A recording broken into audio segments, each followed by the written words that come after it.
For the past few weeks, I've been playing Mario Party Superstars non-stop. This is easily one of the best Mario Party games Nintendo's ever made, simply because it reuses boards and minigames from past games in the series. It may not be the most creative thing in the world, but at least we're not on the stupid cars again. Yay! And the minigames, although a little outdated, are some of the best they've ever been, and are an absolute treat to be able to play again. So that's why today, I'll be ranking the top 10 Mario Party Superstars minigames. This list is based on how fun the minigames are, how they compare to their original versions, and anything else that helps them to stand out. And don't be sad if your favorite minigames don't make it onto this list, because this ranking was really hard to make.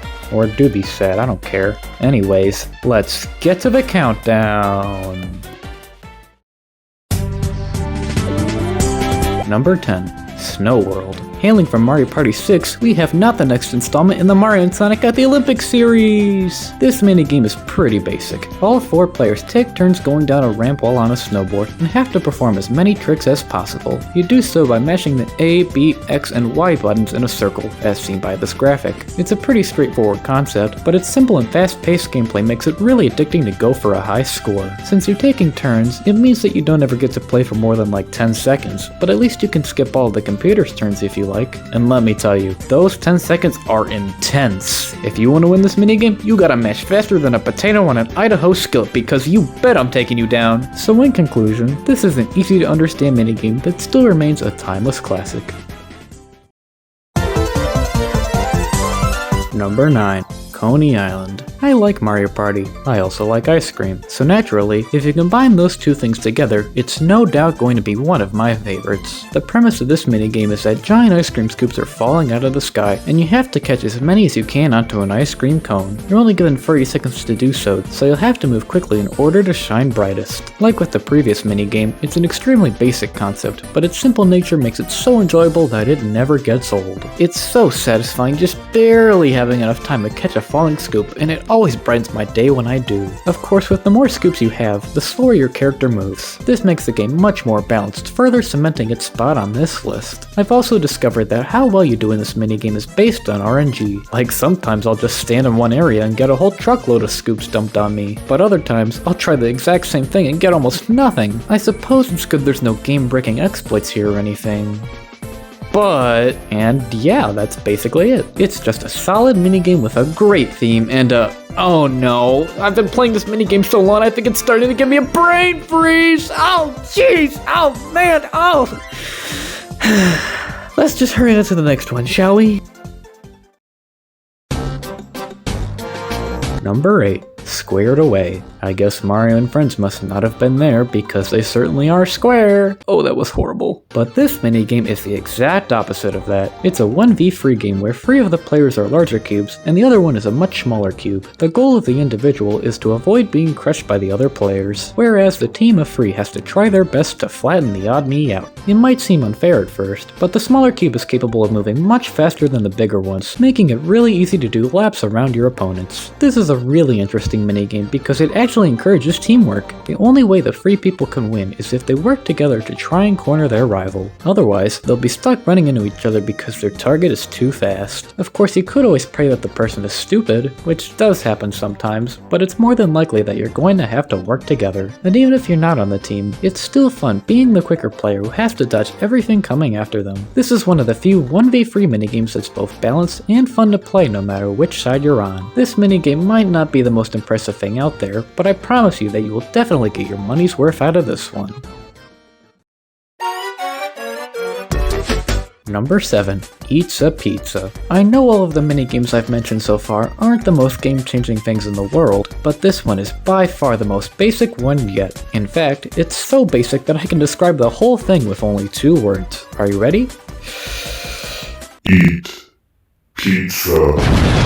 Yeah, in case you couldn't tell, the goal of this minigame is to eat the most pizza possible. You're on teams of 2, so you do have some help when it comes to eating this beast, but it's gonna take a lot more than that to win this minigame. The amount of pizza you eat is determined by how fast you mash the A button, so this will definitely give your thumb a good workout. You also have to carefully decide where you want to eat pizza so that you end up covering as much ground as possible. If you waste even a second, it's more than likely you're going to lose because the computers in this game are absolute legends. I know it doesn't seem too hard, but trust me, this minigame is much harder to win than it seems. I mean, it is a lot of fun munching away at all those delectable carbs, but it's also just as challenging trying to beat your opponents in this vigorous gluten fest. You've been warned. You know, this has gotten me thinking, how on earth are Mario and friends able to eat so much pizza without growing the size of a freight truck? Maybe they have enhanced metabolisms or something, but all I'm saying is that this can't be healthy. Just saying. Either way, this is a really fun minigame that will undoubtedly have you drooling all over the place.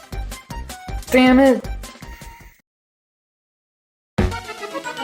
Number 6. Mario's Puzzle Party. Oh baby, am I nostalgic for this one. Although this minigame originated in Mario Party 3, the way I first played it was through Mario Party DS, which is the actual best game in the series, and Nintendo's just too scared to include it in this game because they know just how great it is. It feels kind of weird including this minigame on this list, since it's so different from all the other ones, but I guess it's a minigame nonetheless, and a damn good one at that. So the way this one works is that 2 different colored blocks fall down together, and you have to decide where they should go. You're able to choose which side goes up and which side goes down, and you score points by matching 2 or more of the same colored blocks. You're able to score bonus points by matching 3 of the same colored blocks, or by setting up a chain reaction. Worms can occasionally come down and fall on some of the blocks, and that's pretty much all there is to it. It might sound complicated at first, but I can assure you that it isn't nearly as hard as it seems. It's actually a lot of fun, and is one of my favorite puzzle games of all time. The only problem with this minigame is that even on the easiest setting, the computers are just way too difficult. Look at this. Look at how I'm carefully strategizing and planning out my moves, and yet I still get destroyed. But then when I spam the buttons like a madman, I score like 1,000,000 points and beat the computers in less than 30 seconds? Why is the only strategy having no strategy at all? That immediately takes all the fun away from this minigame, since the only way to win this minigame is by having an aneurysm! I'm practically incentivized for not playing the game correctly, but rather exploiting it with useless freaking button mashing!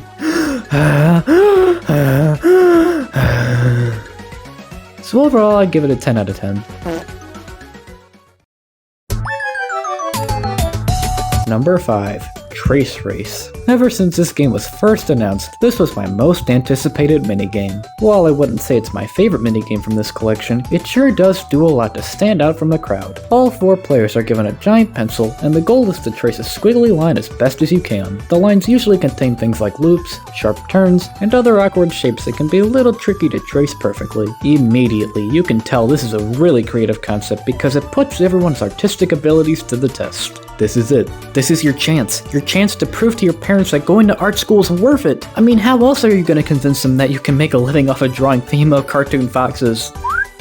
What was I saying? One nice thing about this minigame is that there are different lines that can appear each time, so that way you aren't tracing the same thing over and over again. I really love when short little minigames like this offer multiple different levels, because it keeps them from getting stale and uninteresting, which is the exact opposite of what this minigame is. The whole thing is pretty simple when you get down to it, but it still makes for an incredible time that I'd be a fool to pass up. Number 4. Dungeon Duos. You know, I think Nintendo might have made a mistake with this minigame, because this game is the complete opposite of Mini. One look at my fest this time ought to be enough to convince anybody of this minigame's awesomeness. It's a 2v2 game that sends both teams on a long labyrinth that features various different tasks. For example, the first thing you'll do is open up each other's doors by button mashing near the levers. Then you'll take turns traveling across several gaps, with one person riding on this contraption while the other person controls it. After that, you'll have to work together to figure out which warp pipes will lead you to the next area, with all the other ones leading you in a circle. Then it all finishes with you both blowing up a balloon so that you can make your grand escape. And yes, this is all just for one minigame. Talk about overwhelming. But in actuality, it isn't nearly as hard as it seems. None of the tasks are overly complicated, so it won't take you too long to figure it all out. But at the same time, every task requires at least a little precision, so it's not like you can fly by without any trouble either. It's a very good balance of simplicity, with a little bit of challenge thrown in to spice things up. In the end, it all adds up to be an incredible experience, because this minigame is truly different from all the rest.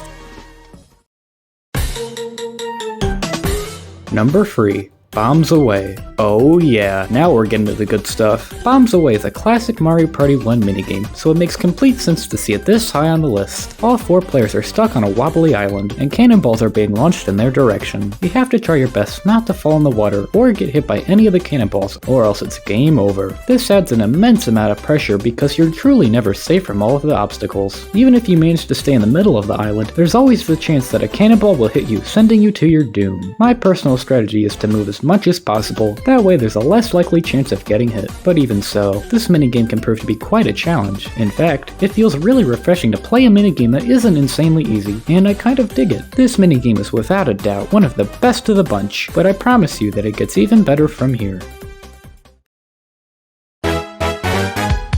Number 2. Booksquirm. Wait a minute, why is it called Booksquirm?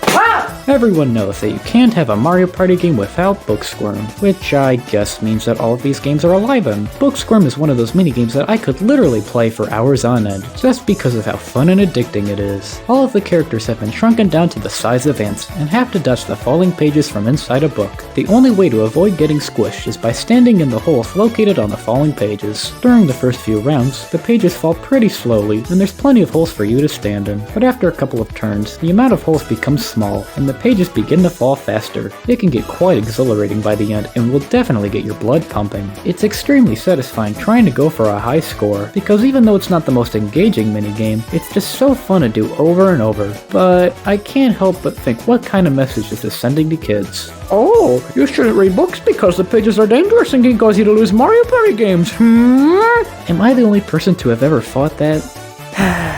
Yeah, I probably am. Anyways, this minigame is definitely one of the best ones out there, and will always be there to show you a good time. Number 1. Bumper Balls. Balls. Childish tendencies aside, oh man, is this an amazing minigame! The goal for this one is simple. All 4 players are rolling on large balls and have to knock their opponents off the stage. Wait, so it's like Smash Bros? Yeah, it's kind of like that, but it's a lot simpler than any fighting game. Your only attack is bumping into other players, which might not sound too interesting, but trust me, once you play one round of bumper balls, you just don't want to stop. It's extremely satisfying bouncing into your opponents and launching them in the opposite direction. There's really no other feeling quite like it. And I just adore the fact that there's 3 different stages you can play on too! Not only do they look different, but they all have different hazards, like hills and ice. That immediately makes this minigame one of the most replayable ones in the entire game. Everything about this minigame is absolute perfection, and is easily, without a doubt, the best minigame in Mario Party Superstars. Hey, thanks for making it to the end of the video. Leave a comment down below telling me what your favorite minigames are from Mario Party Superstars. And don't forget to like and subscribe as well. And with that, thank you all again for watching, and I'll see you all again next time. Goodbye.